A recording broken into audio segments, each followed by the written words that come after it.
In any creative outlet, it is normal to go through cycles and phases. Creativity is a dynamic and evolving process that will take shape in different ways depending on what season you're currently at. In the past 2 or 3 months, I haven't been taking a lot of photos. This happened quite naturally, but also because of other life factors, and yet I think it is still very beneficial to my craft on the long run. In today's creative landscape, it is easy to fall into a loop that contains only 2 phases, which are executing and sharing. We are invited to do so by the way we share our work online through social medias, which are operating on algorithms that reward creatives with a consistent, high-paced output of content. But the little rewards we receive in the form of likes, shares, or comments can blind us and really prevent us from digging deeper into our craft. We spend less time to figure out the why, the what, and how, and put all our efforts into outputting as much as possible without much of a reflection behind it. But reflection precisely is also a key component and an essential phase you will have to go through during your creative journey. Failing at taking some time to step back and assessing your work can put you at risk of experimenting a serious creative burnout or staying blindfolded into that content output rat race. But if you properly go through a season of reflection, you will most likely get a far more substantial reward in the form of making real progress and finding more meaning to your work.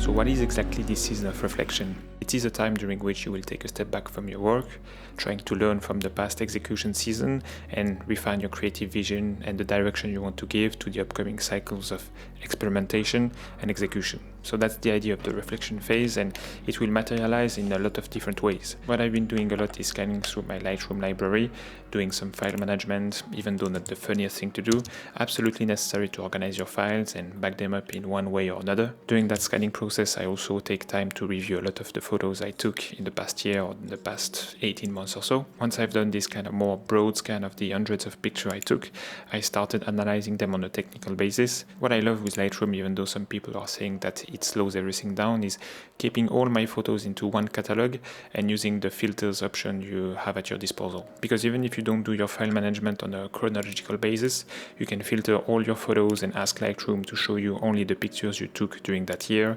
that month, or even that specific day. This is a very basic kind of filter, but what I find more interesting is filtering your library by focal length, for example.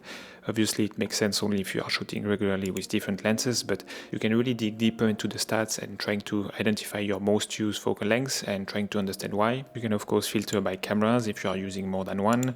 At the same time, you can also proceed to some sort of a rating process. You have plenty of tools to do so, like the stars or the color tags, and actually it makes even more sense to come back to your camera and the focal length filter after having performed the ratings, because you will be able to see what camera plus lens combo was the most prolific and the one that let you take your favorite photos, because it is also possible that you took the bulk of your pictures with one specific camera and lens setup that did not really deliver the best ratio in terms of good photos per photo taken. This reflection phase is also a good time to go back to the edits you applied to your favorite photos, or not necessarily your best photos, but the edits you like the most. You can have a good overview of what kind of edits, the colors, the tone curve you are applying on them, helping you to refine your set of presets to really narrow down to just a few that are more suited to certain shooting scenarios. Having a set of 3 or 4 presets seems quite small, but this is really how I like to proceed, and I think it is one of the factors that is helping me to have a lot of consistency in the work I decide to share online. Like I said many times in previous videos, that's why I shoot RAW basically all the time.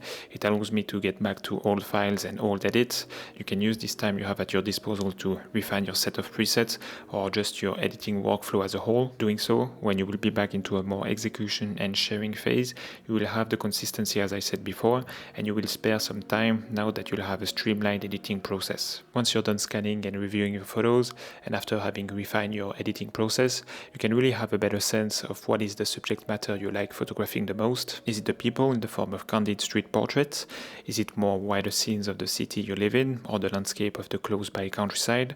Or could it be the mysterious and melancholic feeling of photos took at night? Without necessarily trying to put you into a box and doing only one specific type of photography, I think it is still very beneficial to understand what subject matter is the most interesting to you and double down on it in the next execution phase. You can still practice any type of photography and capture different subject matter, but if you're able to find what is at the intersection of what you like photographing the most and what you are more skilled at, you can really start to stand out and pull yourself apart from the other photographers. All this scanning and reviewing process is also a good opportunity to refine a selection of photos you want to put together in the form of a photo book, physical or digital. It is also a good time to update or create your first portfolio and trying to be very selective with the pictures you decide to put inside. That's definitely something I'm guilty of not doing, but this rest and reflection phase is not done yet for me, so I'll try to get that done. I think after a well-executed reflection season, you should come out of it with an updated creative vision and higher standards, but you don't want to have them so high or having an unhealthy relationship with them that can lead to paralysis and not taking photos. But I believe we should always try to get better at our craft, enjoying the ride and the repetitive aspect of it, while still trying to make that endless loop going up ever so slightly every time and through every full circle of the creative seasons.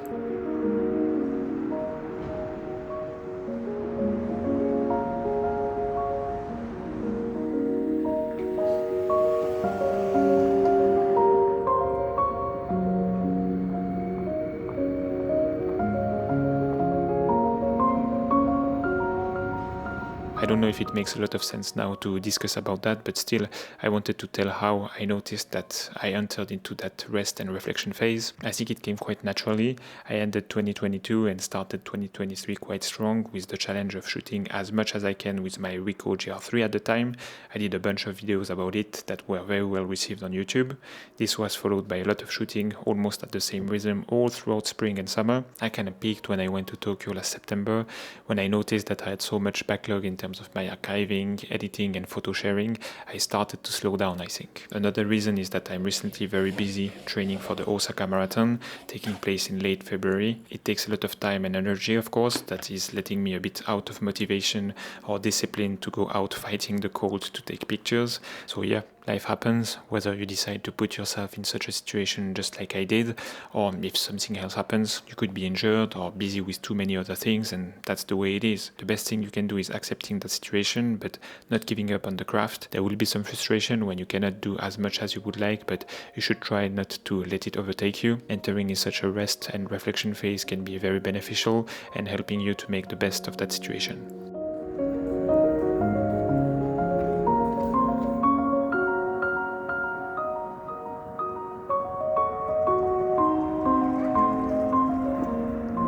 Every cycle in a creative journey has its own benefits, including the one where seemingly you are doing the less. In photography, because it is what we are talking about here, it means taking very few photos or even no photo at all. More often than not, I've been preaching about taking the most amount of photos being the best way to learn, make progress and take actual great photos. This is a mindset very appropriate for the exploration and execution phase, but it is totally normal to go through this reflection season too, and it is very crucial to sharpen your creative vision and come back stronger, more mentally equipped and more inspired when this reflection season ends, letting the room for the execution-oriented season to start. So today I decided to focus on only one of the seasons of creativity, the reflection season, since it is the one I'm currently at and I felt more entitled to talk about it. Thanks for watching as always. Don't hesitate to drop a comment with your thoughts down below.